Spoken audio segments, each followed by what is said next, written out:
জমকালো আয়োজনের মধ্য দিয়ে ফতুল্লায় শেষ হলো Arafat Rahman cocoa city cricket টুর্নামেন্টের ফাইনাল খেলা। বৃহত্তর রামারবাগ যুব সমাজের উদ্যোগে আয়োজিত ফাইনাল ম্যাচে ফতুল্লা কুতুবপুর সহ আশেপাশের এলাকার কয়েক হাজার ক্রীড়ামোদী মানুষ ভিড় করে ফতুল্লার শহীদ রিয়াগোপ স্টেডিয়াম সংলগ্ন মাঠে।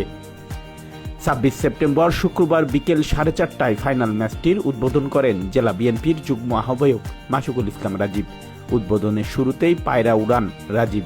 এর পরপরই ফাইনাল ম্যাচে অংশগ্রহণকারী দল দুটির খেলোয়াড়দের সাথে পরিচিত হন তিনি।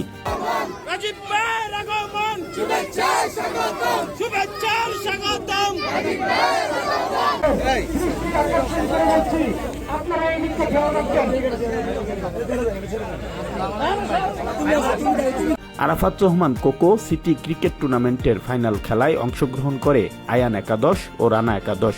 শ্বাসরুদ্ধকর ওই ম্যাচে রানা একাদশকে আয়ান একাদশ পরাজিত করে ট্রফি জিতে নেন। পরে শুরু হয় পুরস্কার বিতরণী অনুষ্ঠান, যার সভাপতিত্ব করেন ফতুল্লা থানা বিএনপি নেতা আরিফুর রহমান আরিফ। পুরস্কার বিতরণীতেও প্রধান অতিথি হিসাবে জেলা বিএনপির যুগ্ম আহ্বায়ক মাসুকুল ইসলাম রাজীব ও বিশেষ অতিথি হিসাবে ফতুল্লা থানা বিএনপির সিনিয়র যুগ্ম সম্পাদক রুহুল আমিন শিকদার উপস্থিত ছিলেন।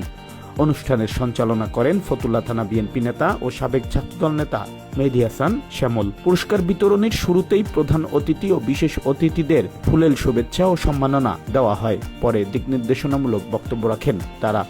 দীর্ঘ 16-17 বছর স্বৈরাচারী সরকারের অব্যবস্থাপনার কারণে এই জাতীয় এটি আন্তর্জাতিক মানের স্টেডিয়ামে পরিণত করার যে স্বপ্ন আমাদের ছিল, সেই স্বপ্নকে ধূলিসাৎ করে এটার যে অর্জন সেটাকে বিনষ্ট করে এটি একটি ধ্বংসস্তূপে পরিণত করেছে।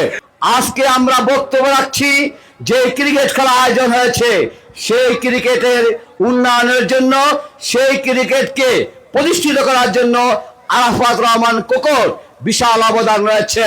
বক্তব্য পর্ব শেষে বিজয়ী ও রানার্স আপ দলের হাতে পুরস্কার তুলে দেন প্রধান অতিথি মাসুকুল ইসলাম রাজীব সহ অন্যান্য নেতৃবৃন্দ। পুরস্কার বিতরণীতে ফতুল্লা থানা বিএনপি অঙ্গ সংগঠনের বিভিন্ন পর্যায়ের নেতৃবৃন্দ উপস্থিত ছিলেন।